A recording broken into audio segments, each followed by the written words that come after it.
All right, let's look at the homework 8, problem number 19. All right, so we want to sketch the graph of 4 times e to the negative 2x squared. All right, so let's do that. All right, first the domain.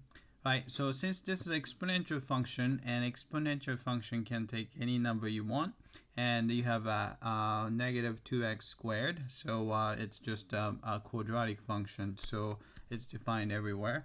So domain is all real numbers, so it's negative infinity to infinity.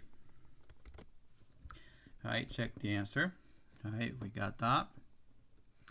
Alright, then we want to find intercepts. So if you want to find the y-intercept, plug in x equals 0. So which is going to be negative, so 4 e to the 0, which is going to be 4. So a y-intercept is going to be 4.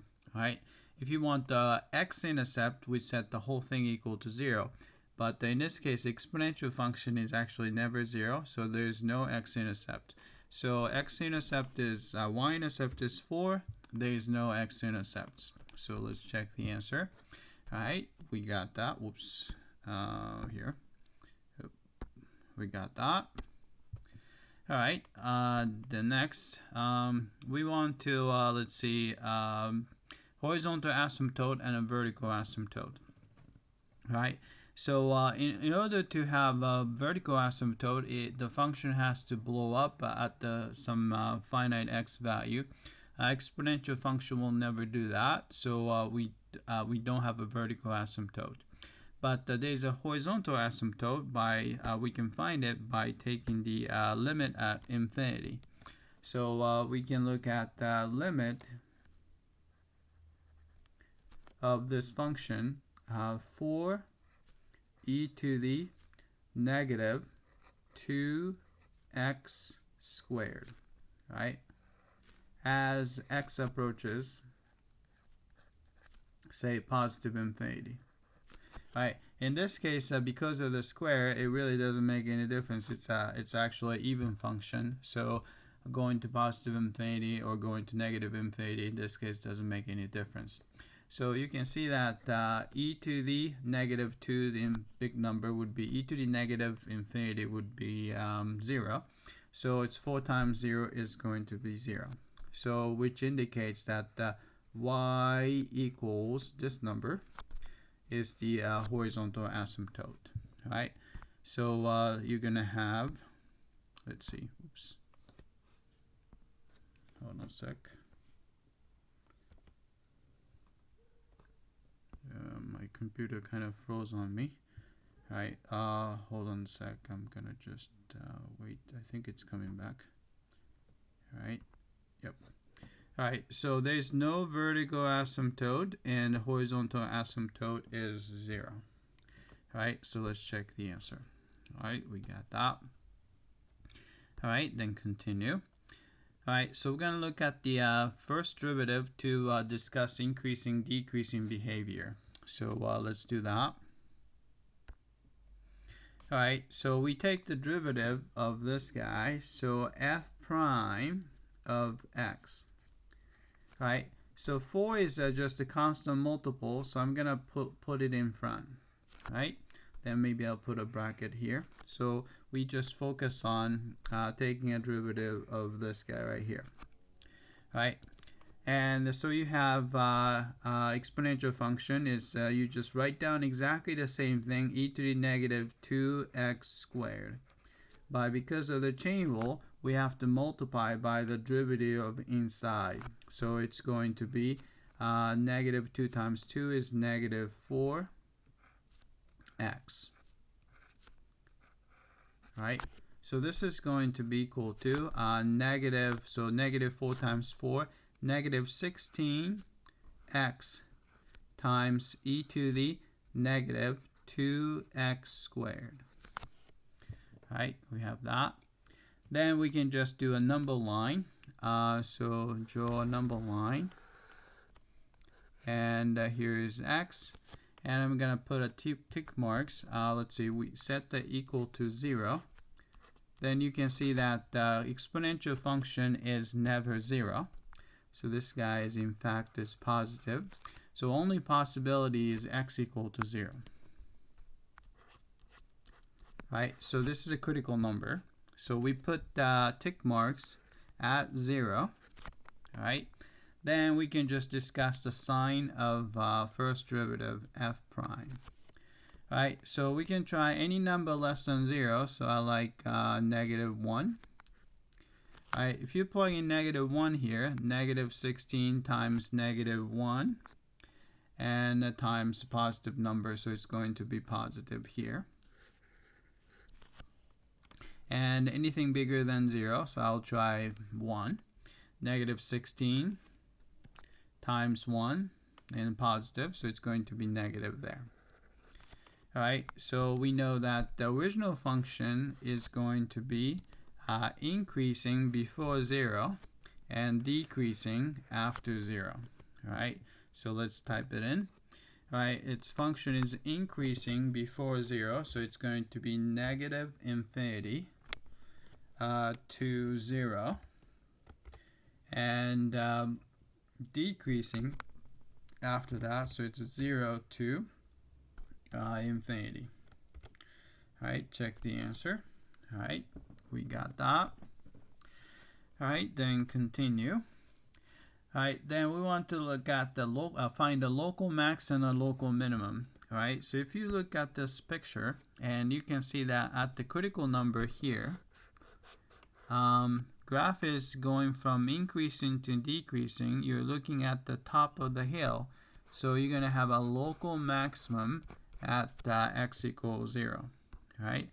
So local maximum at x equals 0, but there is no local minimum. So check the answer. We got that. Alright, continue. Alright, then we look at the second derivative to discuss concavity. So let's go ahead and do that. So we're going to take the derivative again, but see, we have -16 is just a number, so I'm going to focus on taking a derivative of that part. So f double prime of x. Right, so -16 is just a constant multiple, so we put that there. Right, derivative of x is 1, and I'm using the product rule, e to the negative 2x squared plus x times derivative of e to the negative 2x squared would be e to the negative 2x squared times negative 4x. Alright, so we got that. Then we can see that this is going to be equal to, alright, -16. Alright, so since we have e to the negative 2x squared and and the e to the negative 2x in common, so you would have pull out e to the negative 2x squared pulled out. Then you have 1 minus 4x squared. Alright, then we can actually factor this out even further. So this is going to be -16 times 1 minus 2x and a 1 plus 2x. Right? Then you have e to the negative 2x squared. Right? Then we'll have, let's see, so set that equal to 0. Looks like from here, let's see, I guess it's freezing again. Hold on a sec.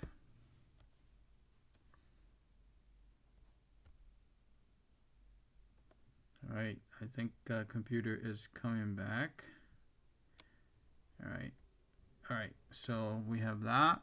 And so x equals, let's see, from here, positive 1/2. And from here, negative 1/2. So plus or minus 1/2, we have that. Then we do a number line again. Alright, so put a tick marks on negative 1/2 and a positive 1/2, right? Then we look at f double prime, right? So let's do a sign here. So x equals, say, -1. Right, if you plug in -1, so 1 minus -4, so it's negative. So negative times negative, so it's going to be positive here. Right, between -1/2 and the positive 1/2, I like x equals 0. And if you plug in 0 here, it's 1 minus 0, so positive times negative times positive, so negative there, right?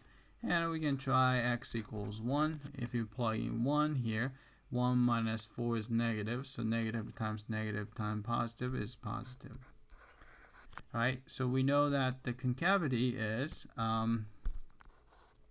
f is going to be concave upward and a concave downward there and a concave upward there.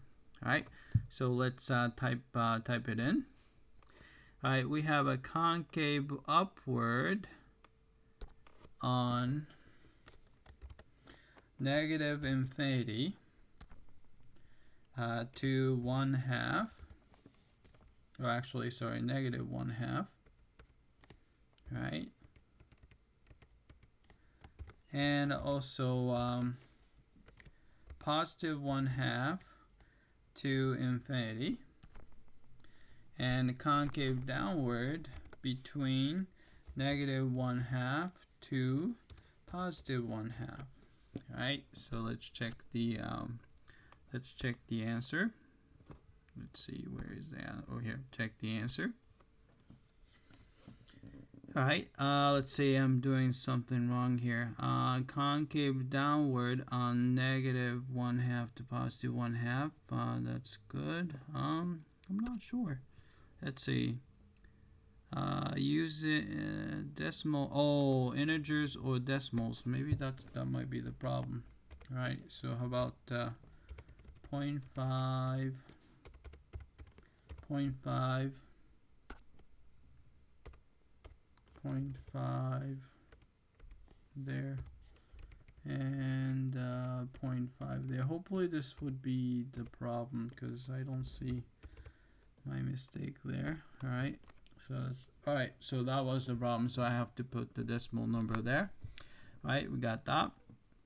X coordinate of the inflection points. All right, so if you go back to the number line, and you can see that here at this point concavity is changing, so you have inflection point there, and the concavity here is changing, so you have an inflection point there.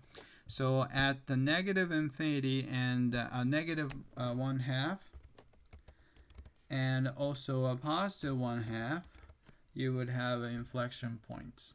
Right, so check that. All right, oh, actually, again, I did the same thing. It's 0.5. Alright, so this system somehow doesn't like a fraction. Alright, so let's do that. Alright, so we got that. Alright, choose the correct graph. Alright, so remember that it's a increasing turning to decreasing. So this looks good, not C and not D. So it's going to be between A and B. Alright, then remember that it's an increase, concave up, concave down, concave up. So between here, negative 1/2 and the positive 1/2 is concave down. This one doesn't. So A is the correct picture. Alright, so let's look at that. Alright, that's it. I hope that this was clear.